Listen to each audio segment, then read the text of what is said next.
call to order this regularly scheduled Craven County Board of Commissioners meeting Monday, April 1st. May remind you to turn off all cell phone electronic devices, please. Madam Clerk, roll call. Commissioner Booker, Here. Commissioner Jones, Here. Commissioner McCabe, Here. Commissioner Mitchell, Here. Commissioner Sampson, Yeah. Vice Chairman Mark, Here. Chairman Liner. Here. You please stand for the pledge and remain standing for a prayer. I pledge allegiance to the flag of the United States of America and to the republic for which it stands, one nation, under God, indivisible, with liberty and justice for all. Gracious God, you have blessed us with all good gifts, and with thankful hearts we express our gratitude. You have created us with opportunities to serve other people in their need, to share together in respect and affection, and to be faithful in the responsibilities we have been given. In this moment of prayer, please grant to the members of this Board of County Commissioners the gifts of wisdom and discernment, that in their words and actions they will do justice, love with mercy, and walk humbly with you. May all that is done this day be for your greater honor and glory. Amen. Amen.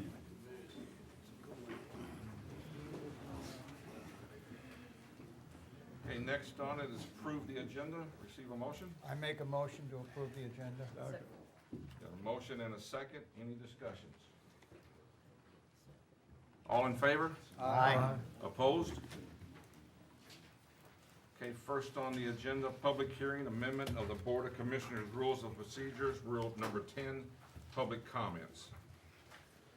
Manager, you want to brief this, or you want to go, Ari? Okay, attorney?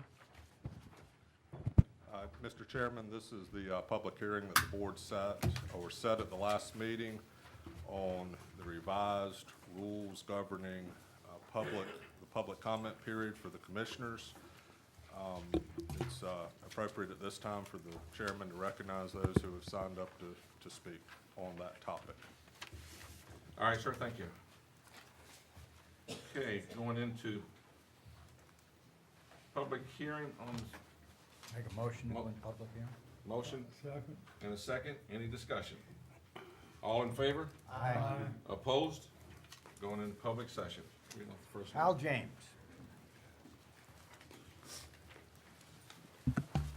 Mr. Chairman and members of the Craven County Board of Commissioners, I'm Hal James. I live at 305 Calico Drive in Craven County, and I'm here to urge you not to adopt the proposed changes to the rules of procedure for petitions from citizens. The authority for the proposed change is cited as GS 153A-52.1, public comment period during regular meetings. I will read it. The Board of Commissioners shall provide at least one period for public comment per month at a regular meeting of the Board. The Board may adopt reasonable rules governing the conduct of the public comment period, including but not limited to rules fixing the maximum time allotted to each speaker, providing the designation of spokesman for groups of persons supporting or opposing the same positions, and providing for selection of delegates from groups of persons supporting or opposing the same positions when the number of persons wishing to attend the hearing exceeds the capacity of the hall. And 4, providing for the maintenance of order and decorum in the conduct of the hearing. The Board is not required to provide a public comment period under this section if no regular meeting is held during the month. And that's it. That's all it says. Well, the key seems to be 4, providing for the maintenance of order and decorum in the conduct of the hearing. So I checked the law dictionary for definitions of those words. Decorum is required in public places in order to permit all persons to enjoy their rights. Order, a peaceful or harmonious condition of society. The proposed rules go way beyond maintaining order and decorum. We often hear candidates for public office say that no infringement by the government on our God-given right and guaranteed by the Second Amendment to defend ourselves and our loved ones should be tolerated. No infringement should be tolerated. Neither should government infringe on our God-given rights of free speech granted by the First Amendment be tolerated. I was a little surprised that prayer was not on the agenda, but we had a prayer anyway. Thank you for that. That's all. Thank you, sir. Rainer James. Good evening. Good evening. I am Rainer James. I live at 305 Calico Drive. And I don't know how other citizens look at it, but I would not want to have a commissioner who did not want to understand the ideas and attitudes and hear the petitions, the requests for grievances to be remedied, the requests for new ideas to be implemented from his or her citizens. So I want to start off by asking my commissioner to please vote no for this. We have a tradition in our country, freedom of religion. It's a wise one, but we're faced with a situation today where there is one religion that is encumbered with a set of laws that are incompatible with the U.S. Constitution, a set of laws that are incompatible with the ideas in our Declaration of Independence. The people espousing those things in general, when they move into an area initially, go along to get along. As they reach critical mass, they insist that their laws, their foreign laws, be imposed on U.S. citizens. We have that sort of thing going on in the United States today. There's some areas of the upper Middle West that our American citizens are governed by foreign law. If we can't mention a particular religion, it hampers our raising an issue if we feel that that sort of thing is happening in our community.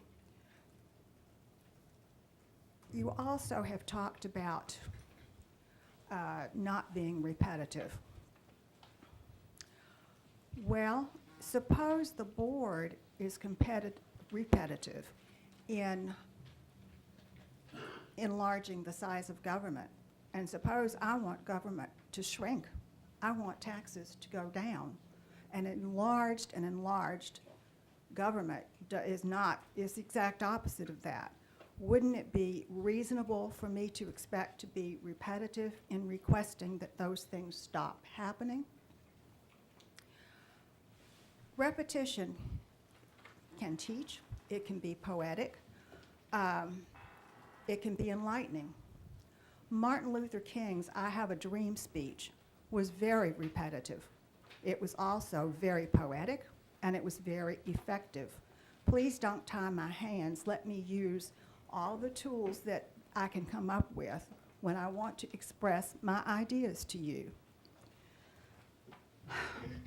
There are things in this proposal that limit what a citizen can talk about to what you all can do something about that you are permitted to do under law. Well, there are things that you can affect there could be a big debate about whether or not it's strictly speaking within your purview or not. And yet, we all know that if a Board of Commissioners speaks with one voice, the General Assembly will listen. In short, these rules tend to be draconian. They tend to be not very respectful of citizens' ideas and ability to speak. The one that puts a section of the types of remarks to the very end says loudly and clearly that every employee's time is more valuable than the citizens' time is. Let's put them at the end of the line. It is not very indicative of your interest in the people that you represent. So I ask each and every one of you to put this proposal in the trash can where it belongs, and if you want to make changes, make it more welcoming to we the people. Thank you. Johnny Clark?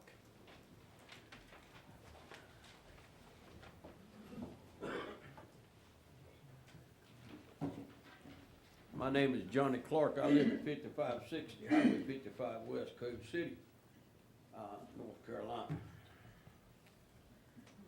I was told, I think it was at your last meeting, that one of my friends and brother in the Lord was stopped and told that he could not use, I'm not gonna beat around the bush, the word Democrat or Muslim. And he told me about this past week. I told him, I said, well, they're violating your free speech. And when I look at this proposal tonight on the second page, in the second paragraph, there are 4 words in that paragraph that I take difference with. It's in the last sentence, speakers shall not attack, insult any person or group of people, and speakers shall not give belligerent or hostile comments during any comment period. And the first question I would have for the board tonight, who will determine whether that language that is being used is attacking, insulting, belligerent, or hostile? Just because I might mention a group, whether it be Republican, Independent, Democrat, whether it be a group of people that I do not agree with biblically, such as homosexuals and such, I should have the right to be able to say that here in front of this board. You are put here by the citizens of Craven County.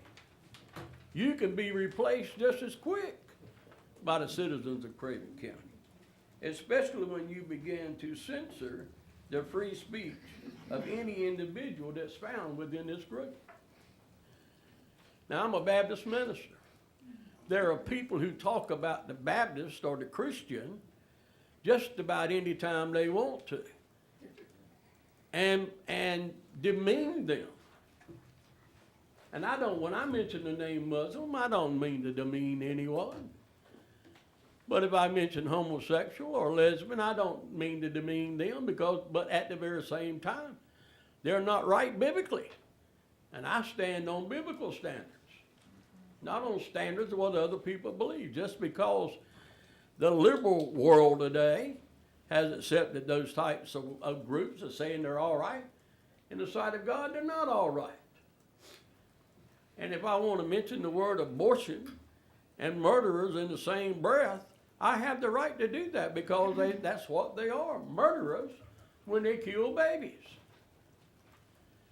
And if the sound of my voice is belligerent tonight, I don't mean to be belligerent.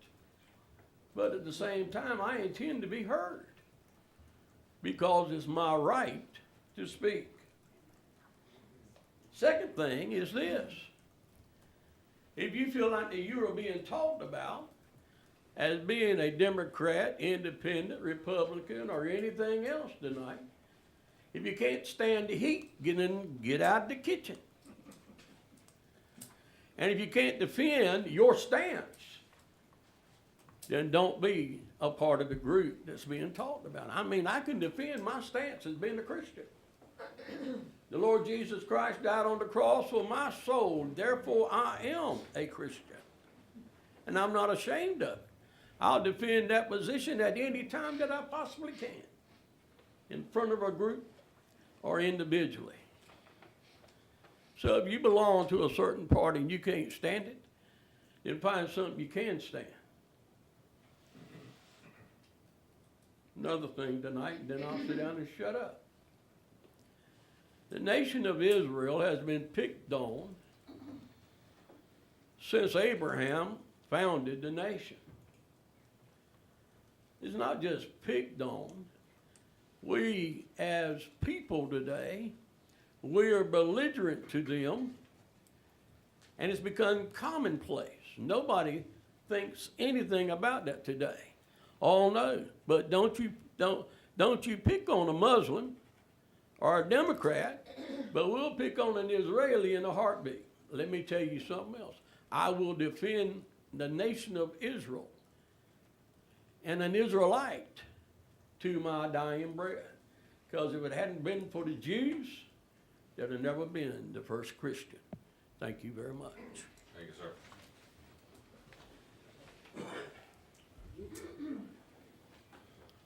Terry Thomas.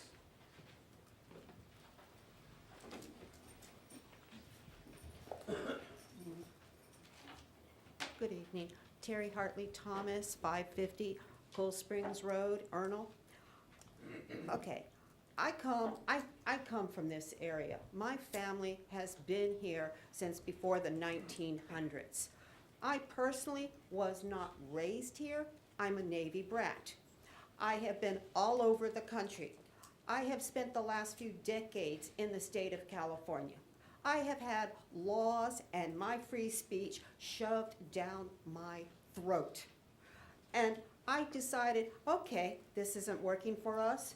So we'll go back to where I know where I can speak my mind, where I will be heard, and things can get done. So I brought my husband out here. Now, I personally have to go between the two coasts constantly, but I've appeared before this generous commission before, and my problems with this is telling somebody what they can and cannot say is wrong. Telling a person that we're cutting the time down to 3 minutes is also wrong. 4 minutes is not long enough, truthfully, because when somebody comes up here, they get nervous. They're public speaking. You cut into them by limiting their time to shorter. Not being able to repeat things, I agree with the people before me that spoke. You need to be able to repeat things. You should be able to state your issue, your argument behind it, and a conclusion. And a proper conclusion is going to repeat what the beginning issue was. So you're trying to make everybody here fit into your personal standards instead of what the Constitution laid out for us with our free speech. I should be able to disagree with every single member on this commission, be able to stand here and state my argument and why it should be heard. That is my right under the Constitution. And what I am seeing right now is you are treading on my rights. And do I sound belligerent? I sure hope I do, because I am very passionate about my right to speak. And I am not going to stand quietly by anybody who tries to shut me up.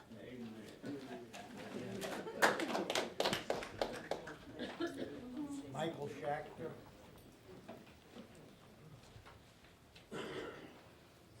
I'm one of those people that get nervous.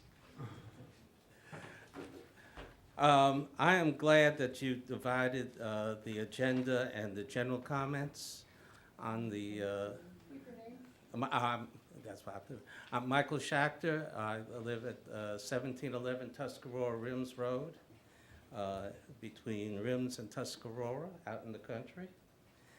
I'm glad that this is a public place to speak, but we should speak on what's on the agenda, because that's important.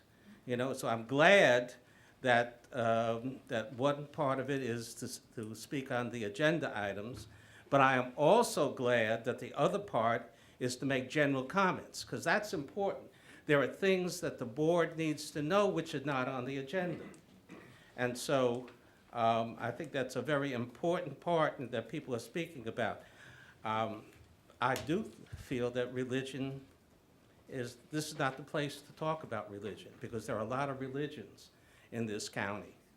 And there's no reason that, you know, to talk about religion in a public thing like this here.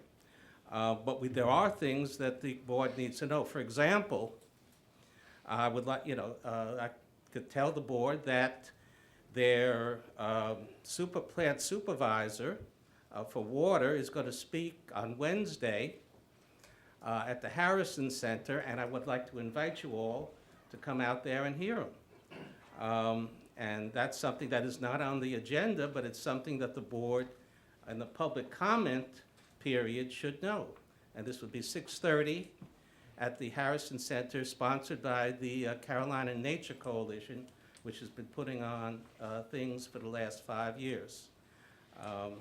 And so I appreciate what, in terms of the changes, and I appreciate that there is a general comment period where things can be talked about, which is not on the agenda. Thank you.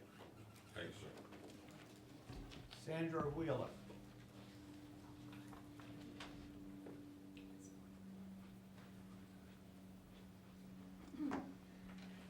Good evening. My name is Sandra Wheeler. I live at 1207 Longview Drive in New Bern, right behind the Sherwood Forest Baptist Church, in fact.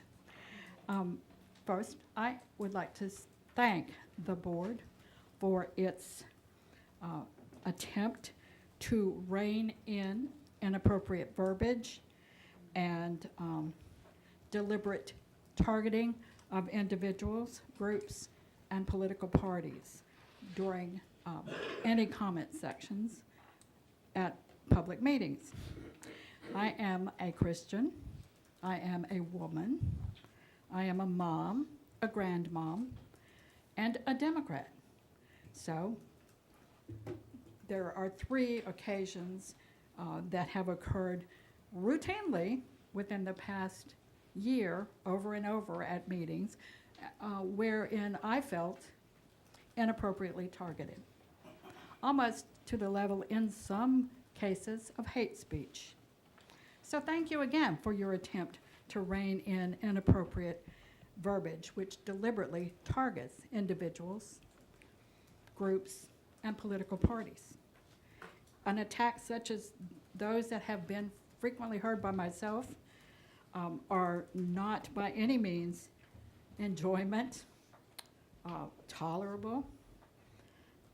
This board deserves the civility of all of its speakers, board and public included. This also is not a religious function here. Thus, freedom of religion really doesn't apply in this particular setting. And in fact, prayer, as another speaker said, may not be something that certain individuals even agree with. Therefore, are you infringing on their rights by praying or forcing them to listen to a prayer? I'm here to let you know that each time the speaker who has attacked, insulted, demeaned, called out, and otherwise inappropriately targeted others who have spoken at public meetings, that speaker in question has gone way above and beyond civility. And at least in my own Christian perspective and upbringing, is casting aspersions on others and forming a judgment which is simply not proper on other individuals. Thank you for your time. Thank you, ma'am. Guy Ferrant. Good evening. My name is Guy Ferranti. I live at 108 Shoreview Drive. I can tell you that in my opinion, this proposal has more problems. It will create a hornet's nest. You'll end up arguing more over what's insulting, what's not insulting, than you will getting anything done. There's just too much regulation of everything. Let me give you an example of the kinds of things that I would think of. If I'm up here speaking on a normal event and one of the commissioners asks me a question, under the proposed rule, I can't answer the question because I have to address the board as a whole. I cannot address the commissioner who asked me a question. I have to address the board as a whole. These are things that are written in here. A lot of people have already mentioned a lot of the problems. What's insulting? What's not insulting? Is conservative insulting? Is Muslim insulting? But I'm going to talk about the big kahunas. The First Amendment of the United States Constitution. Congress shall make no law, and that means includes states, counties, cities, and everything else, no law abridging freedom of speech or the right to petition the government. Freedom of speech covers burning an American flag. That's freedom of speech under the Constitution. I don't agree with it. I don't like it. Probably nobody in this room likes it. But that's freedom of speech. I'm not encouraging it.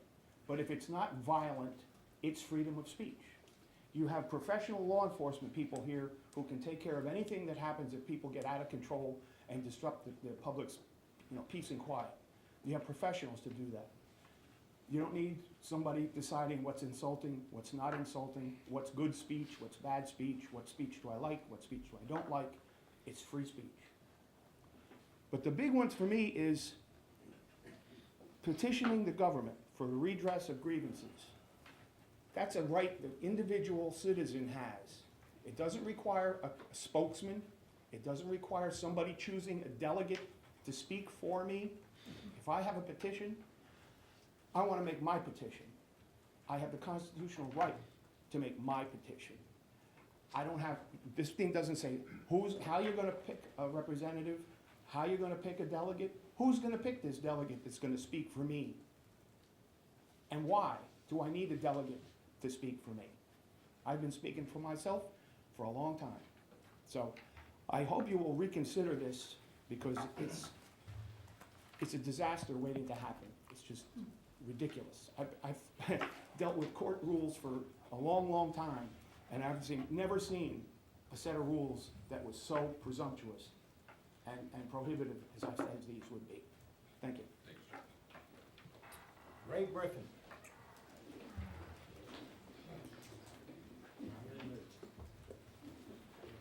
God bless all of you. Ray Griffin, Vanceport, North Carolina, 1981 Streets Ferry Road. I was sitting here thinking of all the times that I have come before you. We've worked on the 10 Commandments. We have them hanging out there on the wall. Some of you weren't here years ago. We've done this. In God we trust. We put it on here, and I thank God for all of you that voted for that. I have always endeavored, when I came here, I made one statement. I will tell you the truth. If there's any truth in it that's wrong, you tell me. But I have not told you anything that was wrong. I endeavor to tell you the truth. Our faith today is on trial. Benjamin Franklin once stated, we have a republic if we can keep it. And we see what's happening in America today. I got the preamble of your words here, and I also got the preamble to the North Carolina Constitution.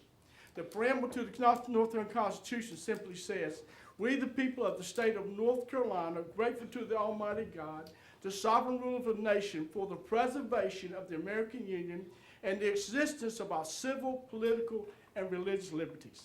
It goes on further than this.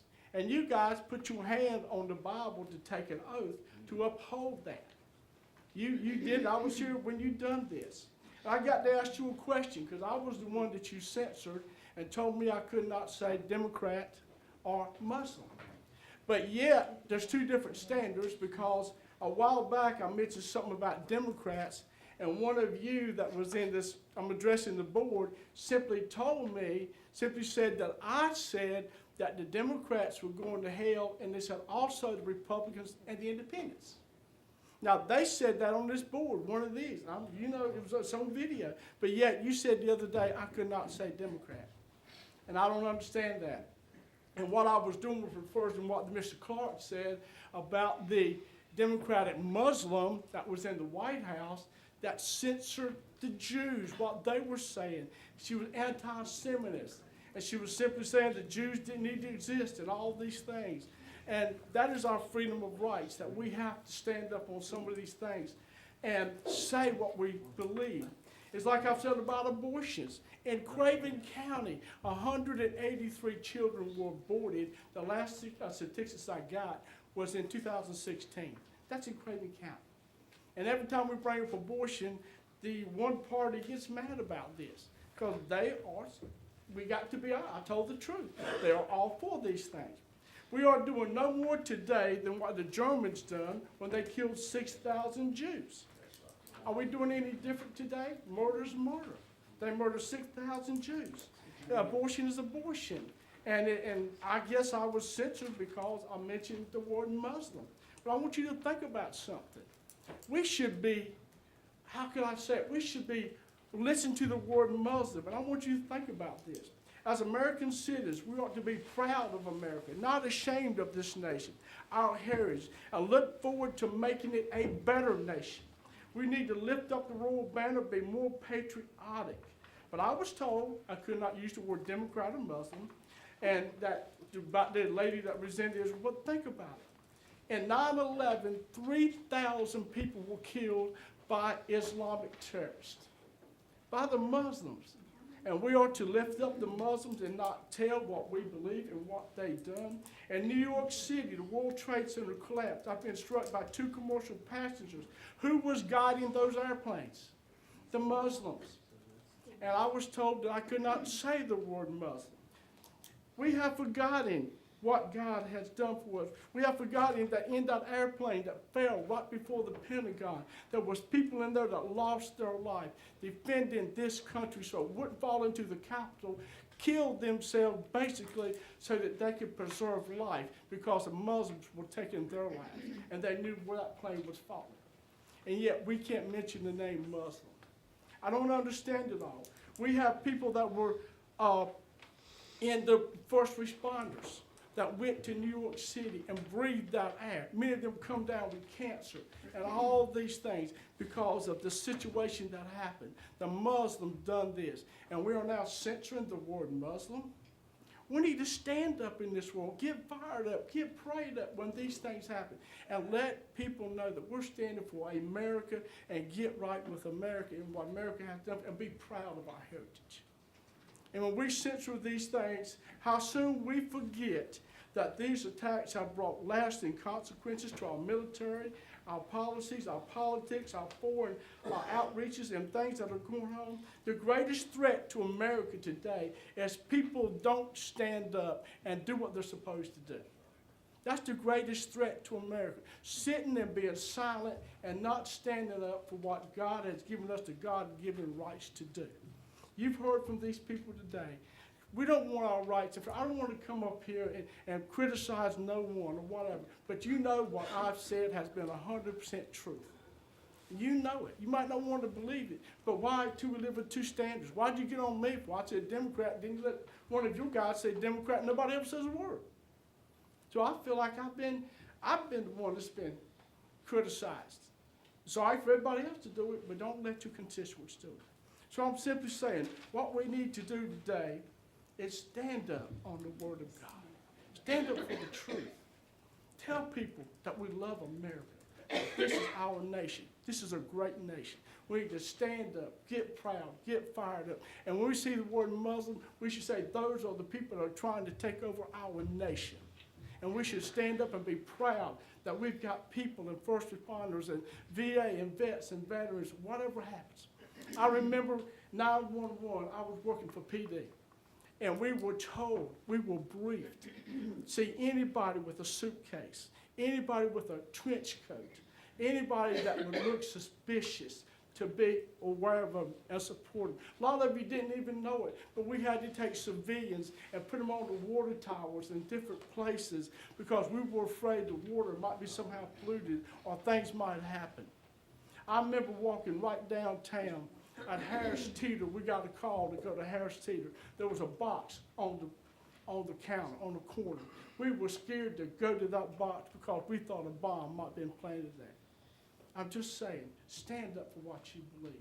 Don't let no one tell you that there's not a nation that we need to love more than any other than this nation right here. Look at all the other nations, what's going on. They want to come here because of freedom.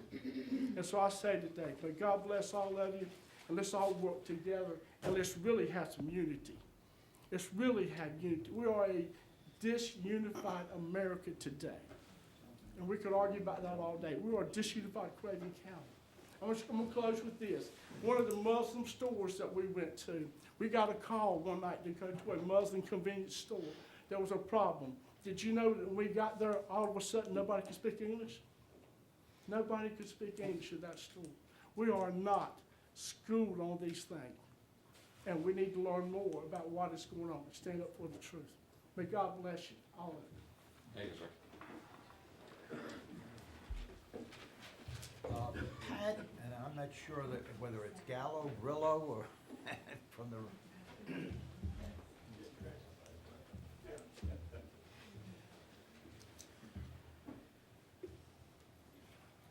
Good evening.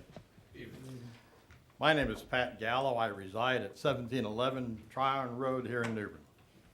My subject is clarity of speech. 3 items: time, what is said, how it's said, and the problems. First item is time. I had the privilege and the opportunity of being a Toastmaster and achieving the level of Northeast Division Lieutenant Governor of Toastmasters for the state of North Carolina. I also had the privilege of attending 3 colleges, 1 university and 1 institute. I studied speech in 3 of these locations, and in every instance, it was a 2 or 3 hour course. semester hour course. In every situation, the student was required to learn how to give an introduction, 3 points, and a conclusion in 5 to 7 minutes. It is not an easy task to accomplish in 5 to 7 minutes, much less 3 minutes. I strongly suggest you extend the speaker's time to at least 5 minutes. The citizens have elected you to be our champions, to listen to our cries, our causes, to be compassionate and understanding, not to lord over us or be dictatorial. Item 2, what is said and how it's said. The Bible gives clear instructions on this subject. 1 Corinthians chapter 14, verses 8 and 9. For if the trumpet give an uncertain sound, who shall prepare himself to the battle? So likewise, you utter by the tongue words easy to be understood, how shall it be known what is spoken? For you shall speak into the air. If the names of peoples and organizations are censored, how will you know where the problem is? The speech will be ambiguous, left to the interpretation of the listener, having an unclear understanding of what needs to be understood. Remember, you not only have to accomplish the job you were elected to do, but you also need to remember you're in politics. If you can't take the heat because of your political position, then you need to change parties or get out of politics. Item 3, problems. If you censor speech in any aspect, it will eventually fall over into Christianity. And it is there where we have the basis for our country. Our laws and morals are based on the Bible and Christianity. It is by that we know that what is right or wrong, what is good or bad, what is moral or indecent. In conclusion, if your intent is not having to put up with the general public, then limit their speech to 30 seconds. If your intent is to be self-governing and not having to listen to the public, then stop your public hearings. If your intent is to circumvent Christianity and what it stands for, you need to prepare for war. The symbol of the Holy Spirit in the Bible is a dove. You will now be contending with a dove that looks like a screaming eagle. At the beginning of the Second World War, the Japanese said, "We have woken a sleeping giant." If you continue with this, you're about to do the same. Thank you. Helen Robinson.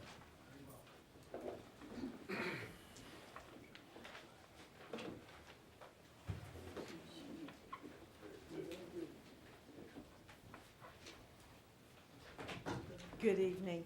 Good evening. I'm Helen Robinson, and I still live at 1906 Cayenne Court in Newbern.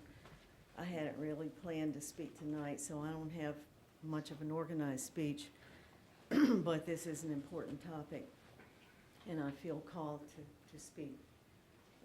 I am a woman. I am a Democrat. I am a Christian, and I'm trying to be brave enough to take the heat.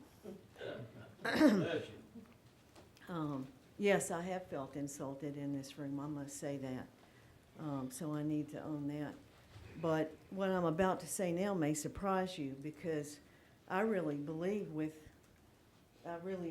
these other guys about the First Amendment. I think they do have the right to insult me and the right to judge me and other people that they don't happen to like or agree with. I think they do have that right. Just because you do have a right doesn't mean, in my opinion, that you should exercise it. And that's what I want to speak about. From my faith tradition, part of what I believe is that, first of all, I'm not put here to be the judge. I love judging people, It's part of my human condition. I can look at anybody in this room that I know and probably tell you one or two things that I could criticize about you, but I don't think that's my job. Also, part of my learning in my faith tradition is to speak the truth in love. And so even though it's sometimes very gratifying to insult people, I don't believe that I should do that. And I want to thank you, Mr. Liner, and I want to thank the rest of you on the board whom I know for your attempts to maintain civility. We're living in a tough time right now. There is a lot of polarization. There are culture wars going on. It's in this room tonight. So it's a tough time. And having grown up in the South and having moved back here somewhat recently, I'm learning that one way to deal with all that is just not to talk about hard topics. Well, avoidance and denial get you so far, but ultimately we need to be able to have conversation with one another, I believe. That's my belief. So I think it's very important to be able to have open conversations and to disagree with one another. And even though I do think that all of these guys and women have the right to insult me or Muslims or gay people or whoever they've judged, just because you can do something doesn't mean you should do it. And so I don't know what I'm saying to you all about the dilemma that you're in now, but I just felt called to share my thoughts with you. Thank you. Thank you, ma'am. Mr. Chairman, that's the end of the speakers. I'd make a motion to go out of public hearing. Got a motion? Second. Any discussion? All in favor? Out of public hearing. Okay. Next is, yeah, no, we're going in to discuss.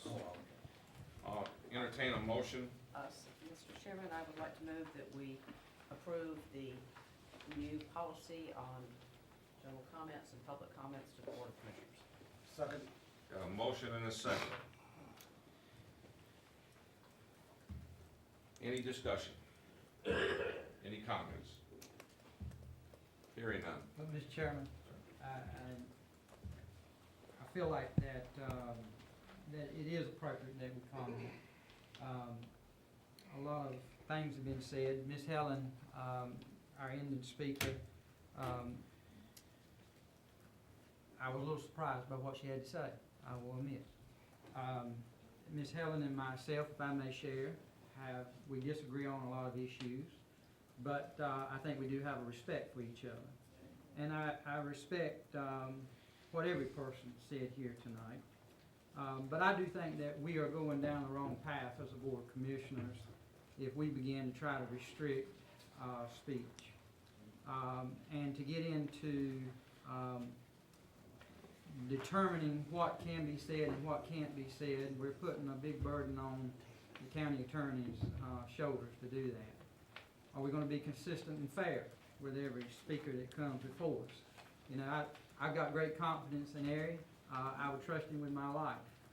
But we all make mistakes sometimes, and are we going to be consistent with every person? I don't think that probably any of us would be. Having said that, this board has got a lot of things to attend to, and I respect this board and some on this board that may not agree with what I'm saying today. But just as those individuals have a right to come to us, are we going to restrict what we say during our comments as commissioners? Are we going to put restrictions on what we say? I hope you're not going to put a restriction on me. I was elected by a group of folks, 14,000 plus citizens. And I think that they elected me to get up here to run this big mouth sometimes. Sometimes I put it in my foot. Shouldn't say things I say. I've had to come back and apologize. But having said that, if we're going to restrict them, then we've got to restrict ourselves. And I don't think this board is willing to do that. So I'm going to vote against enacting this. And I hope that my colleagues will let's just leave it alone. Let's keep what we have in place and move forward. And I'll end by that, Mr. Chairman. Any other comments, questions? Mr. Chair, George, if I may. I spent 4 years as an alderman for the city of New Bern. And I was surprised when I came to this board to hear public comments that had nothing to do with the agenda or with what this board could enact or couldn't enact. I never heard that as an alderman in 4 years. Excuse me. I'm a big believer in the First Amendment and the Second Amendment, and I strongly believe in I do not believe that we should abort children, so I agree with some of the things that were said tonight, and I disagree with some of them. My wife is a counselor, and one thing that she has to remind me occasionally is that it's okay to disagree, but don't be disagreeable. And what I've heard here in the last 3 months is some pretty disagreeable kind of comments. And I think we could certainly tone that down. To come up here and speak about something that has zero to do with what this board has been elected to do, and that is to enact laws to run this county. And to me, the public comment period should be to come up here and say, Mr. Commissioner, Mrs. Commissioner, you need to do this to properly improve how this county is run. So I don't think that we should be talking about religion because we have nothing to do with it. I don't think we should. I don't think we should be talking about one party or another. But having said that, I don't support this policy. I will vote no because I believe in free speech first and foremost. But having said that, I would hope that if this doesn't pass, and I don't know whether, I'll respect the other 6 people here, whatever their conscience is, I respect it. But if it doesn't pass, it would certainly be my desire that as we go down the road that we could leave those things that don't have anything to do with what this board does to another forum. Thank you. Sure, if you don't mind, could we table this until further notice? Come at another time, discuss this. Well, let me bring something up. Let me bring something up here. Here's what we're getting into. What you're doing tonight is truthfully no different than what's been on our books for the last 10 years. We've been following these orders and these procedures for the last 10 years. It just took us to the point to where I was challenged to enforce these rules. Nothing in these rules that we've been doing for 10 years is changing other than the minutes, going from 4 to 3, which actually gives you 6 minutes because you get 3 here and 3 up front. So that's the first one. That's the only thing, even though if this fails, you still have the right, or the chair and this board has the right, this board has the right to override the chair. But this chair, based on what we agreed when we swore in, that this was written in 11, that we talk about things that's pertinent, that we have control and jurisdiction authority over in this county. So the only thing that's really changing, Mr. Attorney, you can jump in here anytime, but I can see, based on this, is the time limit. Everything else basically is pretty much the same. Okay? I would agree with that, Mr. Chairman. Okay. Now, let's go into something a little bit different. I said I wasn't going to get involved with this, but some of this is made personally towards myself. All of you read the County Compass? Yes, sir. Yes, sir. Fake news. Yes, Yes, and I'm sir. putting it out there, it's fake news. Yes, sir. We, and I'm the first one, and everybody else on this board is going to defend our First Amendment and every other amendment in the Constitution. We're gonna defend the Constitution. Comment was stated by the individual that I said he could not use Muslim nor Democrat. In the context that he was speaking, because it had no relevance to the subject that was brought up, following these instructions and my guidelines here. Now, our freedom of speech, 5 reasons. Freedom of religion, freedom of speech, freedom of the press, freedom to assemble peacefully, and a freedom to petition government for readdress. Also, the individual that wrote this article was not even present in the room. Was not even present in the room that wrote this article and the statements. Again, these procedures and policies haven't changed since 2011, updated. And what you have charged me with to follow and to enforce. Now, no one is gonna take away First Amendment rights, but we gotta make sure we're talking about what the commissioner had said, what's ordained, what's meaningful, and we can enforce and correct. Even in the School of Law, it states,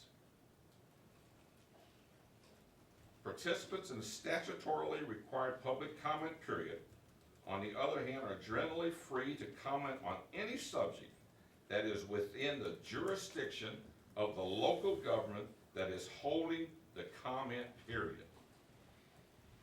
And that's been tested in the courts and upheld. We have the right as a board, not one individual, but 7 of us have a right to set down guidance and procedures of how we operate and run. Otherwise, it's a free-for-all. 2 things I want to bring up, make clear. Talked about what I gavelled the pastor on. Persecution, no. Violated our standards of what was being spoke about. In relationship, Democrats, Jewish, Muslims, whatever. If we have a subject on the matter, if we have immigration on the board, it's open speech. Nobody's gonna challenge that or open that. Comment was made that I took away time from him. That's not true either. If you go back and look at it, I told the county manager, assistant county manager, to add 1 minute to his time. Told him to add 1 minute to his time because of what we've gone back and forth with. Gave him his full 4 minutes plus. Then the comment was made that I personally, and I tell you, I got a lot of power up here on 7 people. I got a lot of power. I got 1 vote. That I changed the consent agenda, that we're spending thousands and thousands of dollars without discussion. I challenge any individual to go back and pull the minutes of the consent agenda, because this board in the past set a limit not to exceed $5,000 on the consent agenda without coming through for public comment or for public hearing or to talk about amongst us. Not 1 time have we exceeded that. I don't even think we've gotten close to the $5,000 right. So not only is it a disservice to this community to write an article that is known to be fictitious and lied, and then have a newspaper publish it without even verifying the facts, is a disservice to this community and to this board on that. Whether it's gonna pass, I don't know. But I guarantee you, this board is not going to stomp on anybody's First Amendment, Second Amendment, Third Amendment, any amendment up here. 4 of us have served to protect that and sworn that oath too many times to sit here and be accused of something like that of persecution. You haven't seen persecution like I've seen persecution, so don't hit me with persecution. The problem is, you don't want to follow the rules and regulations that's been on the books for 11 years. Sir, I've listened. It's my time to speak. I've listened. I don't need to listen to a lecture either. Yeah. I'm telling you the facts are what they are. So, that's my say. You want to come after me? I've got the skin to take it. That is fine. I knew that when I got elected. Voted me out of the office? You don't have to. I've told every one of my town hall meetings, this is my last term. I ran on term limits. This is my second term. I'm out. So I'm not running again. I don't know why people want to keep threatening that. Public can always put you out. Public has that right if they don't like you. That's fine with me.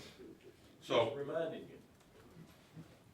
Mr. Chairman, sir, I'd just like to say, when I was chairman, we only had 3 minutes public, 3 minutes talk. And that's been about, I say about 10 years ago. And I came up under the same procedure that they had the same time, 3 minutes.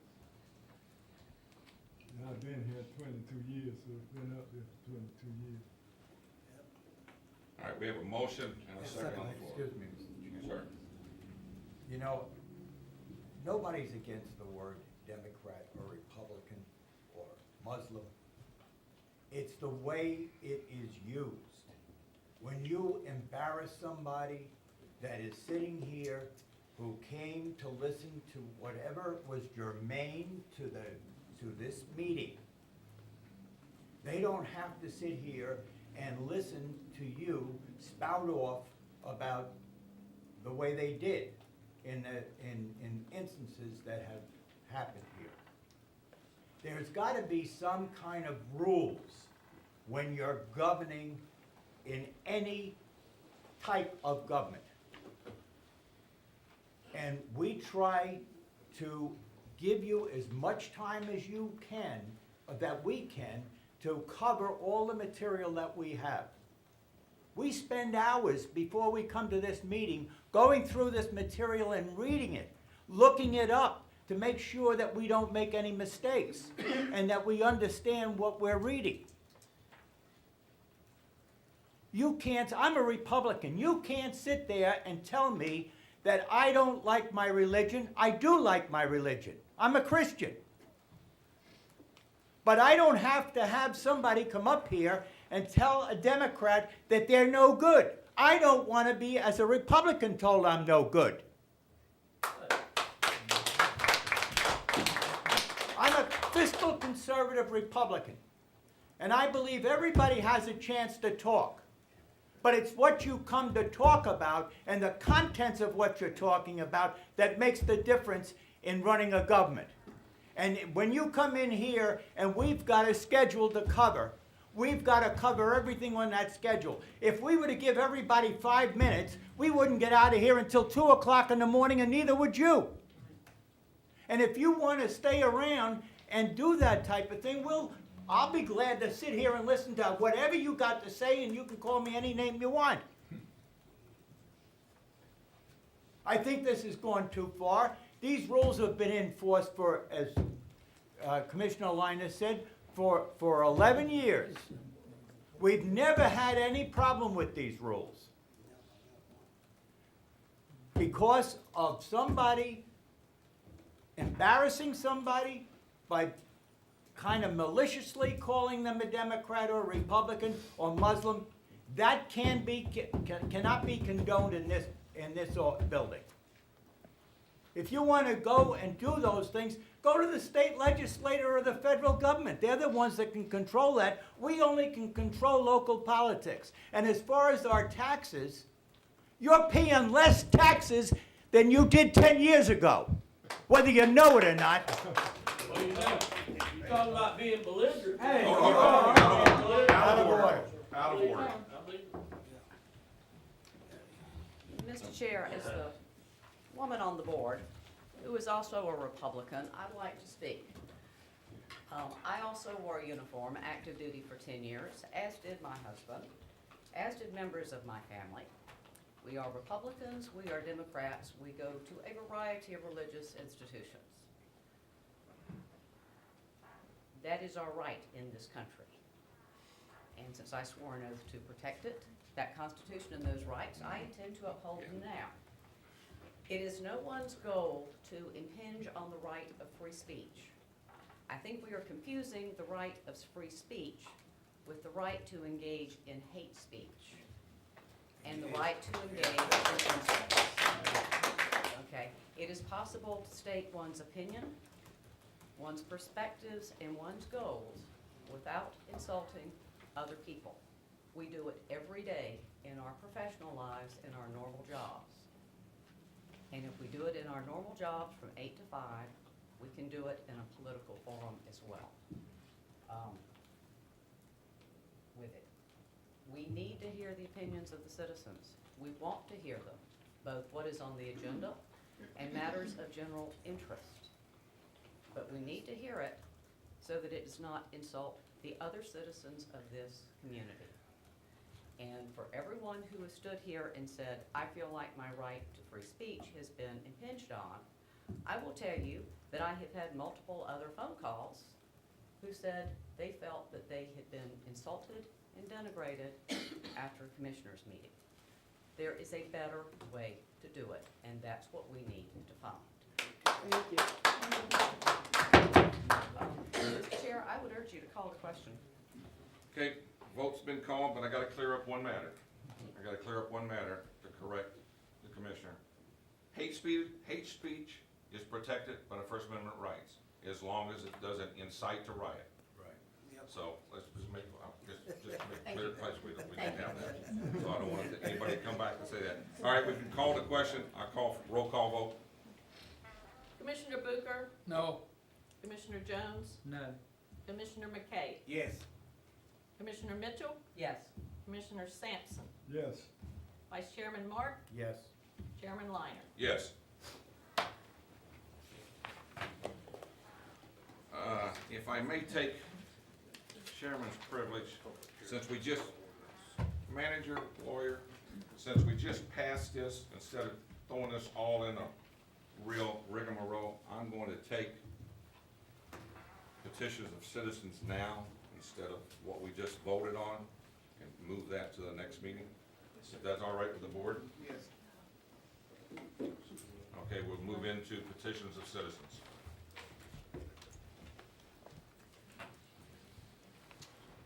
Okay. Terry Hatley Thomas.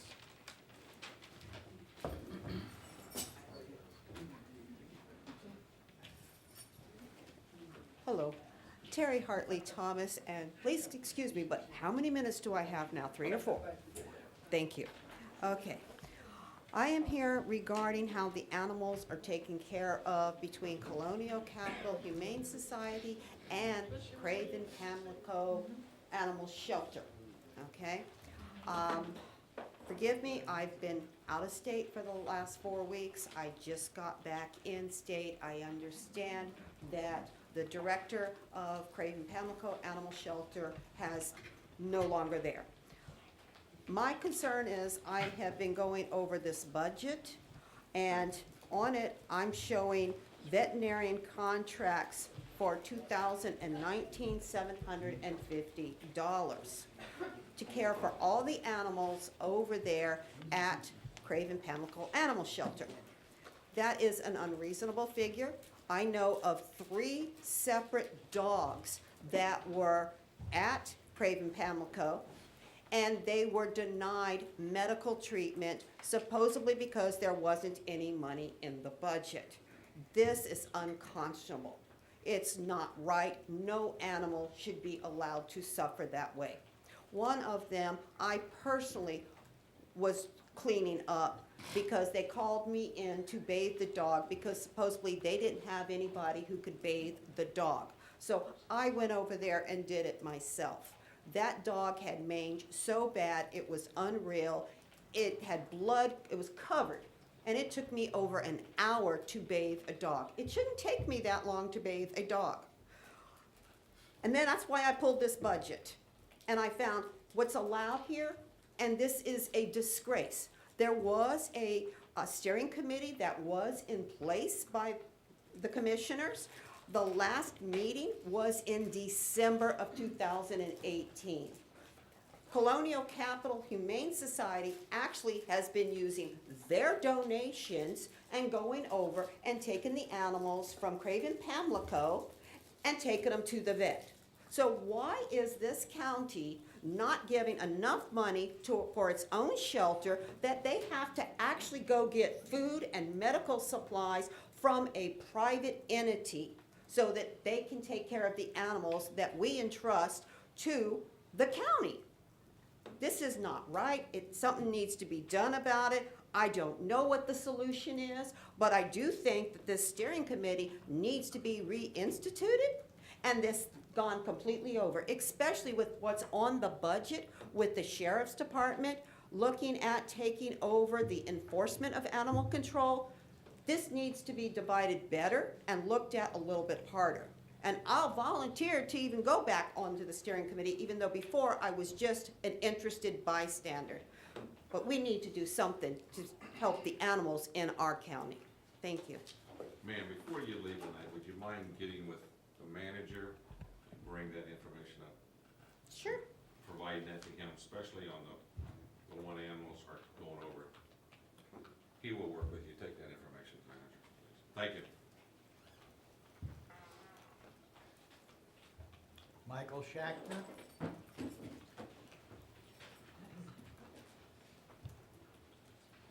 Before Michael Schachter, 1711 Tuscarora Ribbons Road, New Bern, North Carolina, 28562. I gave as an example before that the plant supervisor for the county of water, Elliot Thomas, is going to be speaking, and I wanted to say what he's going to be speaking about, and again, invite the commissioners or anybody else to come to this free and open to the public meeting. He's going to be talking about questions of where our drinking water comes from and what is in our water. And I think these are important questions that I think people in the county really want to know. So we are invited, again, it's this coming Wednesday at 6:30 at the Harrison Center downtown. Thank you, sir.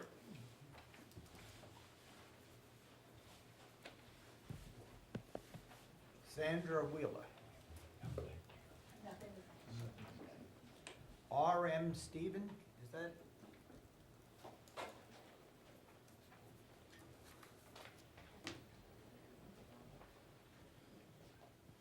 My name is Ronald Stevens. I live at 4 Traveler Lane in New Bern. I've owned property in both Pamlico County and Craven County for something like 17 years now. And during that 17-year period, the animal shelter seems to have had more than its share of problems. You're embarking now, I think, on something of a reorganization, shifting the animal enforcement to the Sheriff's Department. Certainly Sheriff Hughes seems like a competent individual, so I assume that will go well. But I would ask that you go beyond what you've done in the past, not to replow the same ground, but to look elsewhere in terms of what shelters are operating efficiently, finding out what procedures work, which ones don't, and not to simply cut and paste and expect that this animal shelter is going to work. Because if you don't do that, I fear we're going to be right back in the same place that we've been for the past, in my experience, 17 years. And I can't emphasize enough that you do these things. As an aside, I would say that to expect anything resembling truth or accuracy from the county compass is delusional. Thank you. Thank you, sir. That's the end of, Okay, anyone that wasn't able to sign up? Okay, moving on. Consent agenda. Entertain a motion for the consent agenda? I'll make a motion. Motion and a second. Any discussion? Madam Clerk, roll call. Commissioner Booker, Yes. Commissioner Jones, Yes. Commissioner McKay, Yes. Commissioner Mitchell, Yes. Commissioner Sampson, Yes. Vice Chairman Mark, Yes. Chairman Liner. Yes. At this time, I'm going to take Chairman's privilege and take a 10-minute break. Call this recess meeting back to order. Next on the agenda, Department of Matters, Social Services, Budget Amendment, additional funding from the Craven Aging Planning Board. Budget Committee, Jeffrey Merritt, Deputy Chairman, Director. Commissioners, County Manager, thank you. Tonight, we bring in an amendment to amend the budget of the Aging Planning Board. We had additional funds and reappropriated funds from within the budget. If you have any questions, I'll be more than happy to try to answer them. Receive a motion? So moved. Second. Motion and a second. Any discussion? Let me make sure the public understands this. This is not really additional funding coming down. This is funding that's been given up because of, say, for example, Havelock closing their center and having money left on the books. Is that correct? That's part of the funding, but it is additional money coming down. How We much? got it from the federal government. It would be $9,670 additional money, and the Havelock money was $7,000. Okay, it's not in the 7,000. Okay, so, Yeah, so it's a combination of okay. both. All right, we have a motion and a second. Any discussion any further? No. Roll call, please. Sure. Commissioner Booker, Yes. Commissioner Jones, Yes. Commissioner McKay, Yes. Commissioner Mitchell, Yes. Commissioner Sampson, Yes. Vice Chairman Mark, Yes. Chairman Liner. Yes. Thank you. Have a good night. Thank you, Jeff. All right. Next is tax resolution to postpone tax reevaluation. Ronnie Antry, Tax Administrator. Mr. Chairman, members of the board, on February 18th, the board adopted a resolution to postpone the general reappraisal of all real property by 1 year to have it effective January 1, 2021, because of all of the reviews we have to do for this year's assessment, and then reviews late in the year for the 2020 values. So Mr. Grady, the county attorney, has put into a formal resolution with that proposal that we reevaluate the next time for 2021, and then after 3 years after that, and then go back onto the 4-year schedule. So I recommend and request that the board adopt this resolution so we can then forward it to the Department of Revenue so it can have it in its I records. make a motion that we go along with the resolution. Second. Motion and a second. Any discussion?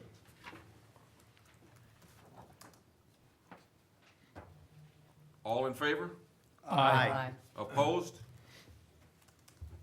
Thank you. Thank you, Mr. Antry, for everything. Okay, water, approve interlocal agreement, Al Gerard, Water Superintendent, and Eric Grady. Good to see How you y'all doing? again. Yes, we're here bringing it back again. We have ironed out everything from the engineering side of it and from the legal side of it, and I'm here to help with the technical side, and of course, I have my friend and fellow professional over there can answer anything legally. If there's any questions, I think we covered it pretty well. Got a motion? Second. Got a motion and a second. Any discussion? I have one, Mr. Commissioner Jones, any comment? I Anything? talked to the mayor of Dover today, Mr. John Weatherington, and he said that, I think they're gonna sign off on it tomorrow night, but they were okay with it. Everything looked good, so I just would like to say thank you to Al and his staff for all they did to try to make this possible. Yep, thank you. We do what we can do. All right, we have a motion and a second. Any further discussions? All in favor? Aye. Opposed? Carries. Thank you very much, sir. Yes, sir. Chair, I want to defer to the attorney on this, but because you are authorizing, again, the $10,000 expenditure for the product, I may have you do a Roll roll call. call area. I don't know. Okay. Madam Clerk, roll call. Okay.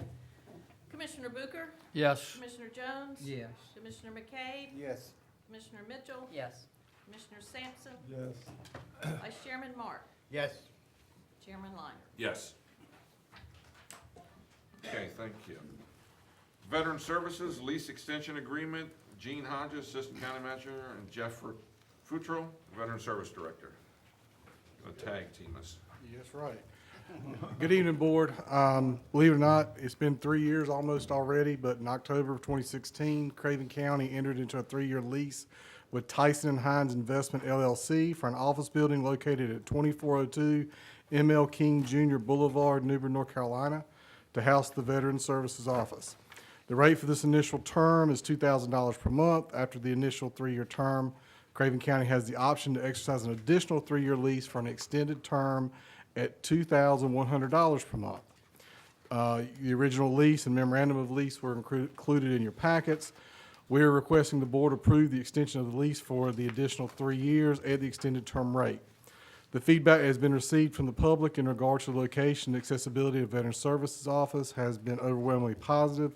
We feel that we can continue the forward momentum that the Veteran Services Office has achieved by maintaining this location. And I asked Jeff to join me in case there were any questions about the location or any of the feedback that he's been receiving from the citizens also. Receive a motion? So move. Second. Motion and a second. Any discussion? I have one. Gene. We still have the option after 3 years to purchase it. That's still in here? It Under the is, first in the contract. conversation with the landlord, he said that that is on the table, and we can discuss this at this point in time in 3 years. Okay. That's good. Okay. Mr. Chair, I want to reiterate, you know, we took this on as a project in 2016 to try to be more accessible to our veterans. I think by hiring Jeff, we've certainly made a big step with that. He's doing an excellent job. I would really like you to consider, as we look at this next 3 years, the viability of that building long-term. I think it's a great location. It's easy for the the interstate highways that we have there. And I think Jeff and his staff really enjoy being there. And it's been a great backup position for our convention center workers. We've housed them there in a vacant office in the back, so that's been a real blessing to have that. So just want to put that in the back of your mind as we get 3 years down the road to really think about that. Sure, thank you. Okay, I'm gonna, since this is money involved, I'm gonna call for a roll call vote. Okay. Madam Chair? Commissioner Booker? Yes. Commissioner Jones? Yes. Commissioner McCabe? Yes. Commissioner Mitchell? Yes. Commissioner Sampson? Yes. Vice Chairman Mark? Yes. Chairman Linder? Yes. Jeff, thanks for everything you do Yeah. over there. Thank you. We've gotten a lot of veterans. A lot. Moving on that. Thank you so much. Okay. Animal control, cost analysis, proposed transfer for animal control enforcement function. Jack White, County Manager. Thank you, Mr. Chair. I have the sheriff here with me tonight. I know he wasn't on the agenda, but I would certainly defer to him for questions you may have about moving forward. With you tonight, we've discussed this probably over the last year, spent a lot of time focusing in on how we can improve the operations at the animal shelter, and in this case, animal enforcement, which is outside the shelter. In your packet, you had 2 documents. One of them was a spreadsheet. And what that does is it shows you how we would make the transition from being health department employees in column 1 to where you go to the second big column, which is sheriff's department employees. Those positions need to align now with what the sheriff's job descriptions are and what's approved as we've worked with the sheriff. Certainly, folks, I want you to understand this is a complicated process. As we move forward, trying to take one aspect of animal control out of the shelter and put it in with the sheriff is certainly going to take some time. There are certain inherent benefits that a health department employee has that a traditional county employee does not. They actually fall under the State Personnel Act, which is interesting in this aspect because that causes us to have some different processes. In speaking with the sheriff today, and I know he wants to potentially comment on this, I think that there's a lot of due diligence that needs to happen in this decision-making process. So tonight, if the board would indulge this, we were just only asking for the board to consider the transition of position number 1, which on your sheet would be Animal Control Lead Officer, and Dennis, I believe, has pulled it up for the audience there. It's the Animal Control Lead Officer. We would be taking that from a grade 62, combined salary and benefits of $51,058. and transitioning that to sheriff's department as a deputy sheriff investigator. So a responsible position that could, in the long term, be a supervisor of this division. And that would be a grade 65 for a total salary and benefits of $59,733. The difference in benefits, obviously, is more salary involved with this, but there's also some benefits that are entitled to sworn law enforcement officers when it comes to retirement and 401k. So that would also be included in that number. With that said, if you would indulge that one position, there is, below you'll see some additional cost, everything from equipment, uniform, weapons, vest, training. I simply took 1/4 of that because that's how we based it, and I'm estimating $5,000. So for this one position, we'd be talking about a difference in salary of $8,675, plus the $5,000 in equipment and things that would need to go along with it, for a total of $13,675. Now, the good news in that is because this position has been vacant in animal control for several months, we'll have the lapsed salary to go ahead and transfer over to the sheriff for this year, not requesting any budget amendment or additional funding from the county. In next year's budget, I will need to adjust this position in the sheriff's office, and you will have to budget the additional $8,675 for that. Again, I would also hope the board would allow the sheriff and I to continue talking about future transition of other facets of this enforcement division, potentially with the county budget in May and June. So I'll leave it at that. If you have questions for the sheriff or myself, be happy to answer. Sheriff, have any comments, anything else? No, sir. Myself and the county manager, as well as most of the commissioners, have had lengthy conversations about this. We do think, we believe we can do things better than we have been doing in the past. I just stress the importance of making sure moving forward that we have the right resources in place. My deputies and personnel will be properly trained. We're already making very good cases, and this investigator here, provided it's approved, is going to relieve many of my investigators of some of the animal cruelty and neglect cases we're currently working. So we've got somebody that is prepared to step into this role, that has been preparing for a role like this ever since I took office. So we're excited about the opportunity, looking forward to making a difference, and I hope y'all will allow us to take this position and run with it. Also, having the timeline that was out here earlier, I think is going to be essential, because there's a lot of things we need to look at once again to make sure we have the resources and funding in place to be successful. You know, we wouldn't want to take this thing on if we thought we weren't going to be. So Jack is working very closely, and I think we're making a lot of headway on this. All right. I just have one question, again, for the public's understanding. One person falls under your responsibility. There's still others that are going to report to the animal shelter manager? Is that my understanding correct on that? Yes, sir, Commissioner Booker. The remaining employees, which we have to look at the health department column for this, Animal Control Officer 1, Animal Control Officer Part-Time 1, and then the Animal Control Officer 2, would remain under the Health Director's authority and under the leadership of the new Animal Services Supervisor, who should be coming on board in a couple weeks, I believe, if not next week. Yes, sir. And let me, there's one, you sparked something in me that I forgot to say earlier. When the commissioners created this position a year ago, one of the caveats to creating it was that it be a sworn law enforcement officer. The previous sheriff had agreed to swear that employee and let it fall under the health department. So in any way that you look at this, it was going to be a sworn officer position. And to me, it makes more sense to have that under the jurisdiction of the sheriff for the leadership and his responsibility to that person. Mr. Chairman? Jack, because of a statement that was made earlier in the evening, we built a addition to the animal shelter, and we redid the old animal shelter. Yes, sir. At a cost of about $1 million? 1.1 million. 1.1 million. What is the budget that we give to the animal shelter? It's right at 700,000, sir. 700,000. Yes. And I did review some of the concerns during the break with I just wanted to, so the audience understands. So you bring in 78,000 in revenue and spend approximately 700,000. I would just like to Yes, add sir. that during a tour recently of that facility, I don't have the exact number, but close to half correct me if I'm wrong, of the new facility is housing animals that are evidence. Yes, sir. These are animals that have been seized by one of these investigators, and/or they're part of a lawsuit.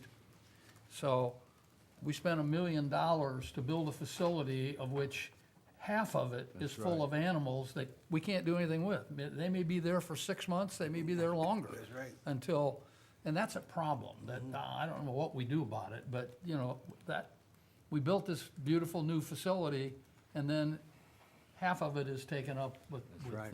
evidence animals. It's really an unfortunate situation. Commissioner Booker, it is. Well, let me tell you what I think what is unfortunate in this situation is the folks that caused this problem. Because we wouldn't have it Absolutely. if it wasn't for. So it's certainly, that's troubling to me on a lot of levels.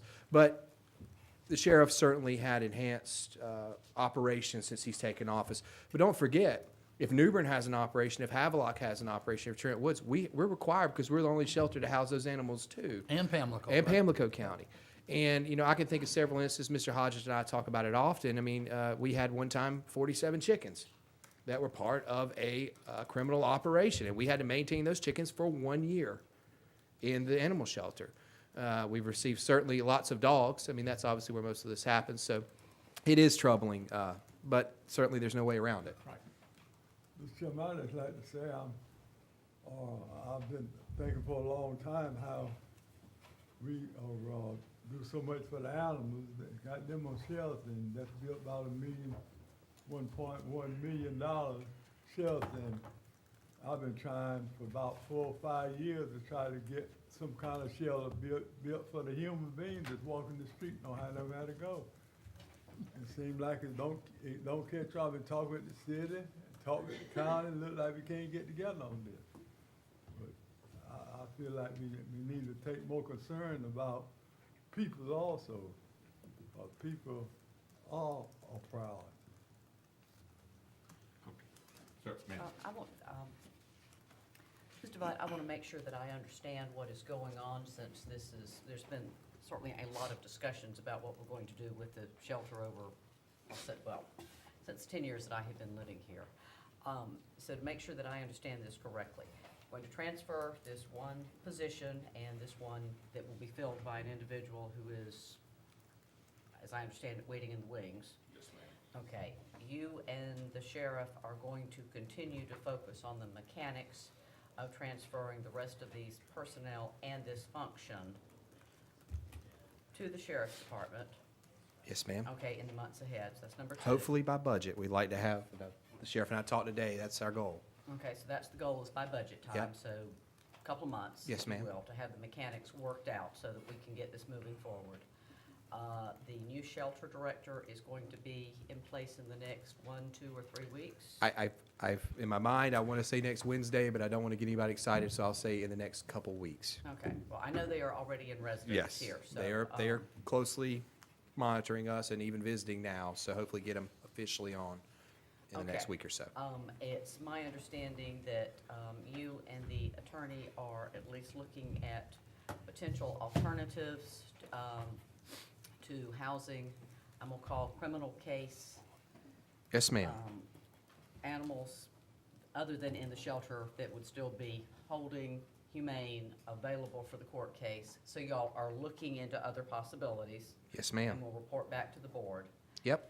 And that when the new shelter director comes on board, gets her feet on the ground, that then they will continue to look at better ways to manage the shelter for the welfare of the animals who are housed there. Perfect. Okay. Thank you. Okay, now, I have a question. The motion, you're asking us to make a motion to approve the relocation of the animal control lead officer tonight over to the sheriff with the 13,675 additional, which you I'll already take got care of that. covered. Yep. Now, are you also asking us to give you the authority to move on with the state to relocate those others? I think the sheriff and I, based on our discussion, would appreciate an additional time for due diligence to budget. Okay, so you only want the one motion? Yes, sir. Now, since there's no money involved, we don't need a roll call, is that correct? Nope. I'll entertain a motion. So move. Second. Motion and a second. Any further discussion? All in favor? Aye. All opposed? Thank you, Sheriff. If I could add one thing, Chairman and Commissioner Mitchell. With this investigator that we're putting in place, he's going to be very proactive and aggressive, so you can expect there to be more animals that are evidence as a result of their due diligence and work, because this is someone that's going to be out there every day proactively making cases, which we have not had that in the past. So that's just to let you know the numbers will increase. Thank you. It's a good thing. All right, next on the agenda, appointments. Okay, pending appointments, Adult Care Home Advisory Committee and Nursing Home Advisory Committee. Madam Chair, have we gotten any, Madam Clerk, have we gotten any additional feedback or update on those? No. Nothing, we're still in the same limbo. Okay. New Bern Planning and Zoning Board, one vacancy, New Bern ETJ. Okay, nothing on that. Let's go through Craven County Board of Adjustment. I'd like to nominate Lee K. Allen to serve back. His term ended yesterday or Saturday. Is there any other nominations? Hearing none, we'll do by acclamation. New Bern Craven County Library Board, we've got 3 applications for 1 seat, if I'm not mistaken. Is that right? Correct. Correct. Mr. Chair, if you don't mind, I would like to wait until the next meeting to address this, since we have a library board meeting tomorrow night. Okay. Any objections? Nope. Table until next meeting?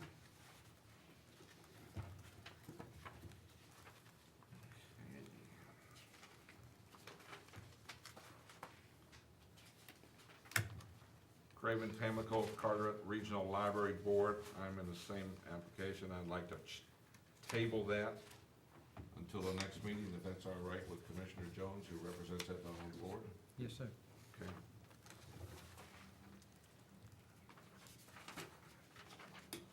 Craven County Clean Sweep Committee, term expires 30 April, Peggy Broadway.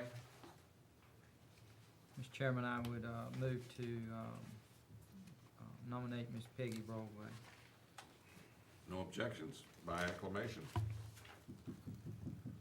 Down East Regional Planning Organization is Chad Braxton. He does not wish to be reappointed. Mr. Chair, may I comment on that one? Yes, sir.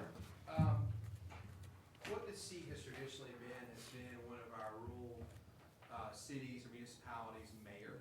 I believe it's been with the town of Dover, I believe it's been with the town of Coast City, I believe Mayor Braxton was the 3rd appointee. If the board continues that, I could provide a list of mayors, maybe Nan can check, see if there's any interest. Commissioner Jones, I know you have a lot of municipalities, and you and Commissioner Marks' district, if someone's willing to serve on that. It's basically the rural voice from an elected city official. Yeah. At the present time, does anyone have anyone to nominate? No, the If not, we'll table this until the next meeting. Emergency Medical Service Advisory Council, Michael Bright to be reappointed. Any objections? Any others? If so, by acclamation. Nursing Home Advisory Committee, I'll appoint her. And Silvera.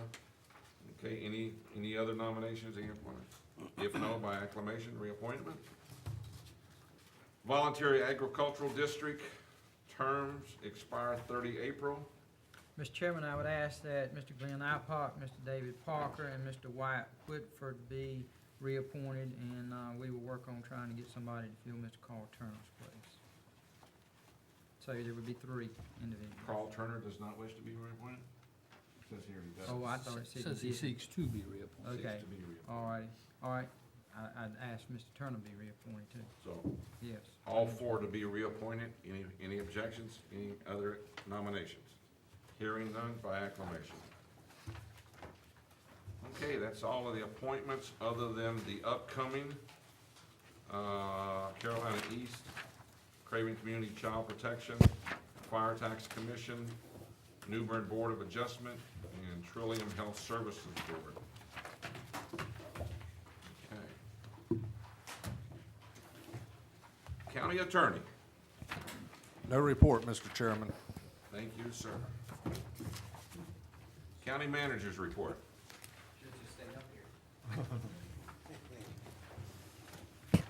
Mr. Chair, Commissioners, thank you for the opportunity. A couple items to discuss with you tonight. I want to go ahead and remind you for your calendar, on May 1st will be County Assembly Day in Raleigh. It's the day we go up to meet with our legislators, also hear briefs from the Association of County Commissioners, and meet with leadership traditionally from the state government.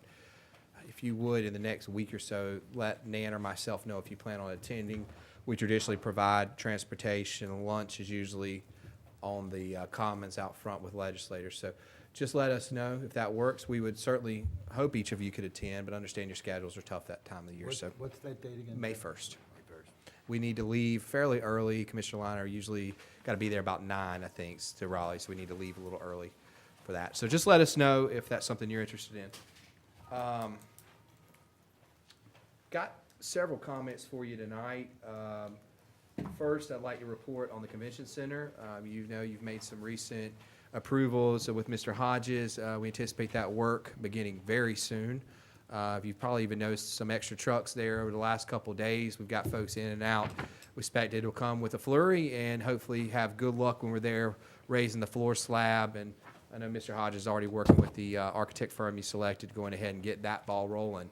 So I feel really good about it, but look forward to the next month or so to seeing a tremendous amount of work going on. And it'll be a fast-moving train right into September when we hope to reopen. We're still targeting that date. Obviously, our first knowledge will be when they get in there and raise the slab, how long that takes and how well that goes. I wanted to talk to you.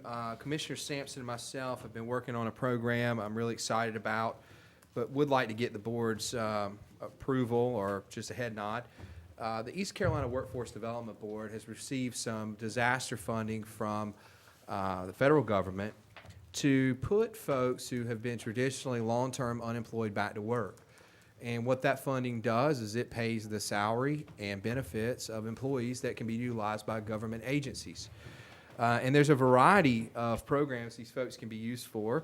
And it goes anything from like a public works background, grounds worker, disaster case manager, debris monitor, carpenter. But there was one area that really stood out to me, and that was animal shelter attendant. And I spoke with Mr. Sampson last week about it, and we spent some time talking together. And we spoke with the director at East Carolina Workforce Development. She was really excited. We're interested. And if the board would agree, I would like to ask for 4 of these employees to work at our animal shelter to give the staff an extra hand in the kennels so we can catch up. Ever since the storm, we've been behind. We've certainly had staffing issues, which everyone knows about. I don't have to tell you any more about that. But we'd like to use these employees. They're at no cost to the county. If they don't work out, we call Workforce Development, and they go somewhere else, and we receive another employee. Our commitment is as long as we need them, up to 18 months, okay, from the moment we take them. I think it's a good opportunity. Quite frankly, I've never seen anything like this before. And in the instance that we may be able to apply for additional employees, I have noted that we're going into our busy season at our convenience sites, our trash sites throughout the county. Certainly always nice to have an extra hand out there, whether it's unloading a car, just keeping the site nice, picking up debris that may get outside the boxes. The board's indulged, and we feel like that's something I'd like to have that opportunity as well. The executive director certainly gave Mr. Sampson and I the green light to consider this in any way that we think that fits and meets the guidelines, which that would. So just looking for a head nod tonight. If something you're interested in, if not, we'll move down the line. What's the pleasure of the board? Yeah, why not? Thumbs up? They need help. No liability, no cost. I mean, that's all on the board. It's in your So hands. I'll proceed with that. Great. And if you think of some other need that fits that, please let me know. I've kind of racked my brain over the last couple of days. Had a C1A executive meeting last week here in the county building. Lots to talk about there. As many of you are aware, they're building a shell building out in the industrial park. That building has gone vertical and under roof. It looks great. They anticipate being done late this spring. Our economic developer, Jeff Wood, is receiving frequent calls about the building. He's put it on something called LoopNet. I'm not a realtor, but I understand LoopNet is a way that businesses and industry find buildings. It was actually how McGuckin and Pyle found the vacant building in the industrial park. He's received quite a few calls, even some local calls about people that may want to expand, but most importantly, it's drawing attention to the industrial park. If that building doesn't fit, maybe another piece of land will. So excited about that. The board also adopted, the executive board adopted the annual budget, which will now go before the full board in April. So Commissioner Bucher will be seeing that. I think it was a very conservative budget, certainly looking at finishing the shell building, and also they're beginning the thought of kicking off their second round of fundraising for future projects like shell buildings and workforce development ideas that go there. Lastly, not a C1A related item, even though they're a partner in this, but we had our Craven County Works Job Fair. This was, I believe, the third year that we've had, maybe fourth year we've had it. This year, unfortunately, we didn't have it at the convention center. It was over at Temple Baptist, and we're very thankful for them for allowing us to use that space. We had a number of large employers and small employers there. Feedback was really good. The quality of candidate that showed up looking for a job was high. Employers were happy with that. The numbers weren't where they were last year from a quantity standpoint, but they felt that was okay because the quality of the person certainly made up for that. And quite a few people were actually hired on the spot at the event, which is what we like to hear. That puts those folks right to work. And I know a lot of you probably saw the news. There were some really good stories there about people who had hurricane damage and are trying to get back on their feet and work hard. So we're really pleased to have that program and we'll hopefully continue it into the future. Lastly, we are a month away from my favorite day of the year, probably your least favorite day of the year, when the Board of Education and Community College come to present their budgets to you. My staff, management team have been working very hard to get the budget prepared for you. We are waiting on a couple missing pieces, which obviously revolve around those two agencies, which are big, big parts of our budget. Still a difficult picture on revenue. I don't know if Mr. Antry left. He probably did because he knew I was going to say something. But revenue is always going to be, after a disaster like this, hard to peg. We're still trying to assess how much damage is out there. And I think it's really great that you guys decided to extend the revaluation period because it allows our tax office to more quickly get us a number for our budget. Do expect, so it's not a surprise to you when I come at the second meeting in May, there is a loss of revenue in this budget, meaning the revenue you had last year is going to be less than I'm going to project for this year. And that's based on the damage that we already know that's out there. Some bright spots, and Craig will probably smile. Sales tax is still going great. It's unfortunate that it's doing great because that means people are buying a lot of stuff that they lost, right? What drives sales tax, and I've said this to you many times, vehicles, boats, RVs, and large purchases. That puts more money in the bank than what you imagine people spending in small purchases. So obviously we're aware that there was a lot of vehicles and boats lost. Springtime's coming, people are still replacing those units. We're still, and I don't want Craig to get a big head in here because he's still got a lot of hard work to do, but our interest on investments is great this year. Craig's done a great job with our portfolio. We've already exceeded the budget that we allocated last year. And Craig, I think you only see that being positive through the end of the year. So some good news on the horizon. Hopefully it'll offset some of the bad, but I do think it's going to be an interesting budget year and some tough decisions will have to be made. I'm here for questions if you have them. If not, we got a closed session at the end of the meeting, sir. Any questions for the manager? Thank you, sir. Yes, thank you. Okay, next on the agenda is County Commissioner's Report. Commissioner McCabe. I don't have anything, Chair. Commissioner Sampson? Well, I'd just like to say, gas is creeping up again. I had to say something about that. I tell you, I get surprised just about every time I go to the gas station now. They're going up 4 or 5 cents every time. So people need to begin to contact some other people and tell them that we just came out of this storm and we don't need all these high-priced gas to face us because we still have to travel. And even though we might not have a car, some people that do have cars, a lot of them got flooded. They might have a new car, might burn more gas. So we need to realize that still people out here who don't make a lot of money, and a lot of them don't make minimum wages, So we have to be concerned about one another.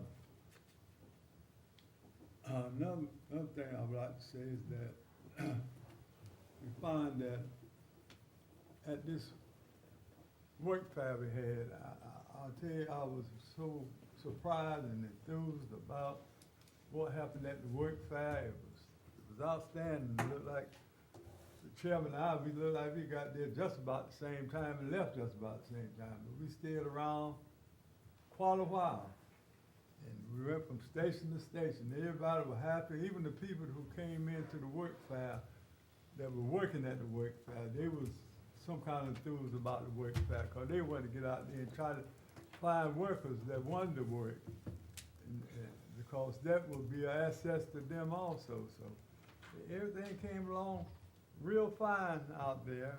They had a little present to give away to the people. And when we got there, I was shocked just about it. So the line was stretched out. But our chairman claimed executive privilege when we got in. But they was standing in line waiting on some jobs, and they was going from station to station. And people was ready. They were ready to hire right then. And that was something unusual.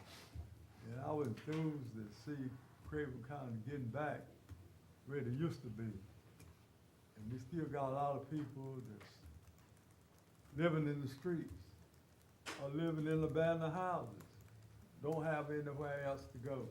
And I know at least my family really are animal lovers. They love all animals, and I got one animal raised right across the street from me. He just keep me working, turning on my garbage can. And she loved it. She loved him. She throw food out there for him. And I feel like, sometimes I feel like choking him. He look like a weight, that's a good till trash day. And he go out there and turn over all the trash, and now I got to go out there and pick it up. But my granddaughter has a little supposed to be a little small dog, but that else is that big. And she love him to death, and he'll come right there and want to jump on your lap. His wife love him, and look like all the family crazy about him. I like him some, but I'm not that crazy about him. Because he'll come right there and jump on me. And that rascal weigh about, what, 25, 30 pounds? But we have to look out for the animals, and we got to look out for peoples too.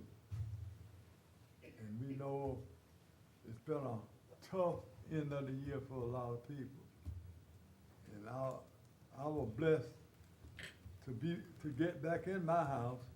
Still don't have it finished, but I see a lot of people still can't get back in theirs.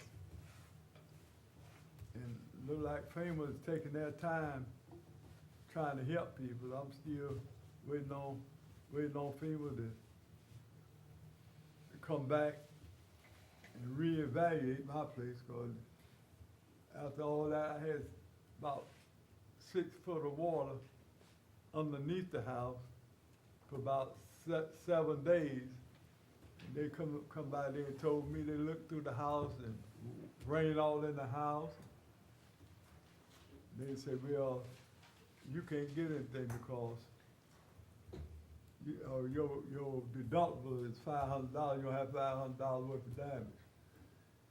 I was so mad at that man, I didn't know what to do. But we had a lot of people coming by looking at the damages, and they cut a lot of people short.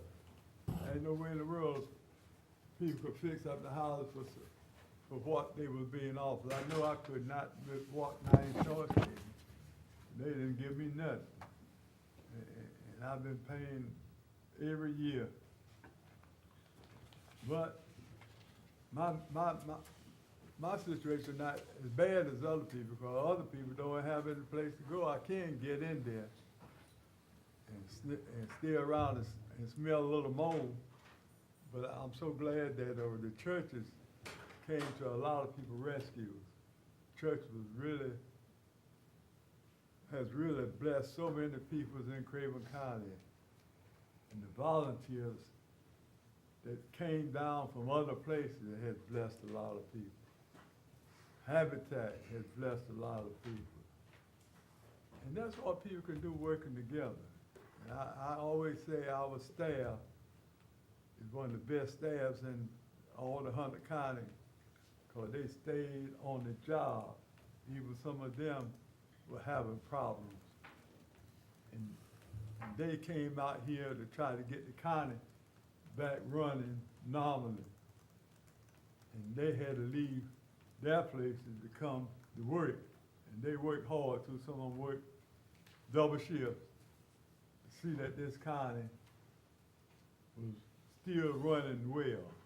And we appreciate all the efforts in our team that worked so hard to make it comfortable for other people.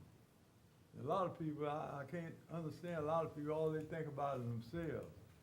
And not only people, but a lot of people say they're Christian. Knowing too they're supposed to help other people. All they're concerned about themselves. But I can say without a doubt, Craven County came to the rescue of the people that was in need. That's all I have. Thank you, sir. Commissioner Booker? Just one thing, the former mayor of Hoboken, New Jersey, is going to be in town on Wednesday, 2 nights from now, speaking about hurricane recovery. Apparently during Hurricane Sandy, Hoboken got really hammered, and she's going to share ideas and take questions on what we can do to move forward. So 6 o'clock, Craven Community College, Oringer, however you say that, auditorium. And the public is invited. So if you can make it, I think it'll be an interesting evening. Thank you, sir. Commissioner Jones? Mr. Chairman, since the sheriff and some of his staff is here, I think I'd like just to recognize his efforts on many things that he's doing, but especially one that some of the public may not be aware of, is that he has got a requirement now that all of his staff go to our schools and have a presence there during the day, when school takes in or when school takes out. I will say, going and picking up our little girl from James W. Smith School, I've never seen the presence of law enforcement as we've got now in the western end of the county. And especially at the middle school too, West Craven Middle School and West Craven High School. I thank you for that. I thank you for making all of your staff involved in our schools as you are. And it's one thing he said he'd do, and I appreciate him coming through the commitment, and Mr. West for your leadership. So, thank you. That's all I have, Mr. Chairman. Commissioner Mitchell? Thank you, Mr. Chair. Several things. Number one, for the general public, the New Bern Area Metropolitan Planning Organization met last week for people who get lost in alphabet soup, like I do, with government bureaucracy. The MPO is the newest in the state. This is the way that we have the opportunity to rank and prioritize the most critical transportation projects and to access state and federal funds through that. So that is, we are a new MPO, but we are ramping up and figuring out how to best utilize the system for our citizens. And I appreciate the chair attending. He is a member of the Rural Planning Organization. He and I back each other up. So that's alive, working, and working for the needs of the citizens. As promised, I requested membership on the North Carolina Association of County Commissioners on the General Government Information Steering Committee. There was a conference call on this last week. The focus was on broadband. Number one, how to extend broadband into our rural areas, and also to look at new and innovative programs to do so. And I would like to get with the county manager at a later date. There are some USDA programs that might have potential to help access the areas in Commissioner Jones and Commissioner McCabe's areas that would increase broadband through there. USDA seems to have all sorts of programs that I didn't know existed under that entity that I think we need to explore better. So that was the focus of the initial call. and met last week with representatives from D.R. Horton. This is the national building development community that is beginning to move into eastern North Carolina. One of the benefits of this is they build, I'm gonna call them family homes, that are, you know, the least accessible. The fewest number of homes that are being built today are either entry-level homes or, I'm gonna say, new family homes, 300,000 and below. And the benefit is, since they are a national building company, they would also advertise New Bern, Craven County, and eastern North Carolina, and Havelock as well, obviously, and the other areas, to a national audience. This would reduce marketing dollars that the county would need to spend on this long term. So just establishing a relationship with them right now, nothing further than that, but they need to know who to talk to, and we need to know who to talk to. Appreciate the ABC board's briefing to myself and Commissioner Booker, making us smart as new commissioners on how the ABC board operates. There were all sorts of things there that I was unaware of. Appreciate their efforts to make me smart on it, and Commissioner Booker as well. I spoke today with Preston Hunter in Division 2, and I wanted to pass on some information on Highway 70 cleanup that I was unaware of. The cleanup on Highway 70 is the responsibility of the NCDOT, and it operates essentially on the mowing schedule. They mow 5 times during the growing season. They pick up trash at the same time, and another 2 times during the winter. We're already past this. There are people in, I'm gonna call it New Bern across the water, and DeBerna Colors area, who are interested in perhaps talking to the sheriff about his inmate trash collection program that's just getting off the ground. I'd like to connect y'all with those people at some point, just because, you know, essentially DOT collects every couple of months, and since 70 is the route down to the Tuscarora trash areas and convenience sites, a lot gets blown off. It tends to get very dirty very quickly. The other thing is DOT is looking at ways to mitigate the impact on transportation between the James City area and the greater New Bern area during the construction that's going to be going on for the next 5 to 7 years. They don't have conclusions yet, but they're looking at ways to do it. And I believe that's all, sir. Thank you. Thank you. Vice Chair? You know, I've been involved with the opioid crisis that we have in the county, and I heard some startling figures last night on the news. 72,000 people this year have died from opioid abuse. Man, that's a lot. And I just want to bring it forefront, because if you can get involved with your community leaders, with your politicians, to keep this in the forefront, it's something that we've got to fight. 72,000 people is a lot of lives to lose in the United States. And it's really at crisis level. The sheriff can tell you in our county, we're having a tough time with it. And you can't do enough to make people aware of it and how they can get out there and help. So that's all I have to say. Thank you, sir. Couple things. March 26th, I had my first Down East RPO meeting. Very interesting. I think the staff is aware of new projects are due in starting in June, running through July through September. Any projects that we may have considered, bring those forward, put out there. Craven County's got 8 projects ongoing right now within the county, from new construction to repairing of roads. It's been let or going. There's 15 more projects that's in the pipeline that's been approved. Funding is blessed for them. We no longer have to go for reeval or put them up each year. They run through now through 2024. I have the dates in the projects of when they're going to be released. In the upcoming next 5 years, we got $1 billion worth of DOT funding coming down for road projects for the county, just in Craven County, and setting up in this area. 26, I also attended the Trillium, sit on the Trillium board up in Washington. Little Washington in North Carolina. Staff needs, I think we need to get together.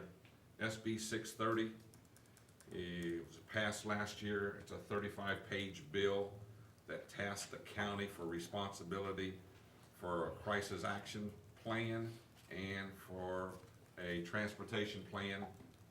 And at that meeting, Pamlico has asked the possibility of joining us in that venture. They become partners with us on that. They want it simple. Dave is gonna be getting with us. It's a lot of people involved, a lot of playing parts, moving parts, but we've gotta come together and get on it. January, the Medicare Managers Care Region has been approved and blessed. It's going to be 6 regions. 2 stood up last month. We're in Region 6, and we will start up February 2020. And that's a major change and a major impact it's going to have on the Medicare recipients in regards to health care and management, because the way it's gonna be set up for the health care side, it will now become cradle to grave. So instead of not being health care related, mental illness related, it's also going to, those individuals will also have a primary doctor that will be taking care of them all the way through the process. So there's changes coming that we need to get on top of and get involved with on that.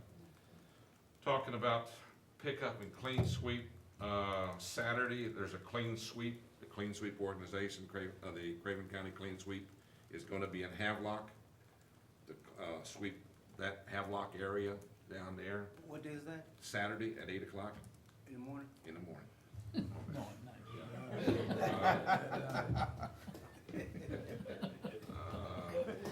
Everyone on the board and the general public, Memorial Day service, it's early, but Memorial Day service, 30 May at the National Cemetery. The VFW and American Legion is putting on their ceremony, so we're all invited for that. That is on 30 May. I got a time, but I didn't write it down, so. Okay, perfect. And my phone went dead, so I can't check it. It's long been overdue. We've been working on this for the last 4.5 months, county manager and myself. We finally have a meeting between 3 members of this board and 3 members of the City of New Bern board to discuss some issues that they have that want to bring to our attention on that. Last but definitely not least, I want to thank the sheriff and his staff for being here. Not only that, but thank you for everything you're doing. Heard through the trilling that you've gotten most all of your officers through the crisis management training and everything else, for recognition and being able to associate and go with that. So I appreciate and commend you on getting that done. Mr. Chair, I forgot to say something. You can't say it. But the last meeting we had, I made some good comments about the sheriff. He really helped me in the Hollow area to clean up Adams Creek Road and Temple Point Road. And I want to thank him for his employees and his inmates coming and diligently and help me clean those areas up. We pick a lot of trash bags up.